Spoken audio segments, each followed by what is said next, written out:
Hey, a lot of y'all probably are not aware of this, but this week marks the first day of National Suicide Week. As you know, September is National Suicide Month. I wanted to take a moment to share my story with you all. Um,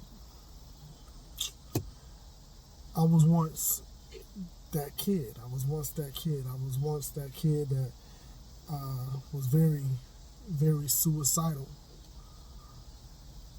I grew up in a household where my mom was in the military, and my mom, she did the best she could. She was great. She was a phenomenal. She is a phenomenal phenomenal lady, phenomenal lady. You know what I mean? But just that stigma of not having her with me, or having her to go home to every night, it played its part on me. It played its toll on me. And because every weekend, me and my cousins, we would all meet up at my grandma's house. And at the end of the weekend, they would go back home to their moms. You know what I mean? And I would go home to my great grandma. You know, so it was a different feeling. One day I remember my cousins talking. We were throwing the dozens at each other. And one day, my cousin threw a dozen at me that I wasn't ready to handle and ready to dish out. And he talked about how my mom went to the military because she didn't love me. And that's why I'm staying with my grandma, because nobody loves me, and it's crazy because I was the oldest of the three of us, but I wasn't ready for that dozen, and if you don't know what the dozens are, it's basically when you throw jokes at each other, your mama don't love you, your mama's so ugly, stuff like that. So this day, my cousin, he threw that joke at me, and it wasn't funny. It wasn't funny to me, because at this point, it's been about 4 years since my mom has been gone. And at that point, it was 1992. I remember she was in Desert Storm at that time. So it took its toll on me. Like, man, maybe she really don't love me, because it's been so long since she's been here. And I've been with my grandma for so long. Maybe she don't love me. And being an only child, I felt the need that I needed to take my life. And I used to try to stab myself, but I didn't know. I always thought if I stabbed myself in the heart, I'd die. But I didn't have the strength to do that. I didn't have the strength to stab myself in the heart, But that feat of depression that went from the time I was 10 years old to the time I was about 15. Then it happened again when I was an adult. So what I learned in that whole process is that depression is a silent killer, and this is one of the reasons why suicide is so high. I was doing some research over this past weekend, and I noticed that, and I found out that 45,000 deaths, teen deaths last year, was due to suicide. And it's the third highest killer among our teenagers. What you gotta look for, what I've been through, what I learned is that you have to look for the signs and symptoms, because they're not going to tell you that they're depressed. No one's going to tell you I'm depressed.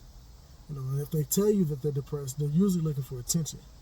But what's going to happen is they're going to do other things. They're going to have other symbols. They're going to have other signs that show you that they're depressed. For example, the need to hurt somebody, the feeling of not wanting to do anything, the way that they feel like they're not being loved.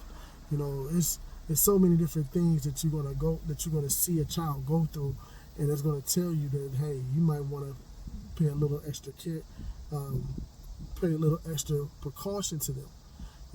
Take a little extra time to tell them that you love them. Take a little extra time to tell them that you're there for them. Take a little extra time to tell them that they can talk to you about anything. And at that point in time, I don't feel like I had anybody to really relate to where I was going through, so I didn't really tell nobody, hey, I'm depressed. I didn't tell nobody, hey, I don't feel like I'm being loved. I didn't know, so I know for a fact that, depression, once it kicks in, it can be damaging to a lot of people. In fact, I remember hurting people. I hurt some people that was really close to me, not realizing that what I was going through was in fact depression. You know, so as a way of jump-starting this, and as a way of bringing awareness to depression and the seriousness behind depression and suicide, I decided I wanted to share my story with you all. I decided I wanted to let you know that, hey, you know, I dealt with this. You know what I'm saying? I dealt with this. I've been through this. I've actually attempted to commit suicide, even even beyond my teenage years. I've attempted to commit suicide in my 20s, you know, when I was going through my divorce. And I succeeded. I did not succeed in suicide, but I succeeded in living. And when I succeeded in living, when I woke up the next day and I was still alive, I said, hey, God had a different purpose for me. And because I felt like God had a different purpose for me, I started trying to figure out a different way to live. A life without depression, a life without those suicidal tendencies. And I did that.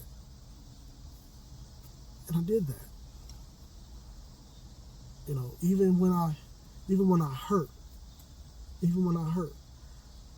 I know now that there's somebody that you can talk to. So what I want to say to you now is just be the one that asks questions. Be the one that cares. Be the one that saves somebody's life from suicide. I am D. Lyle. Peace.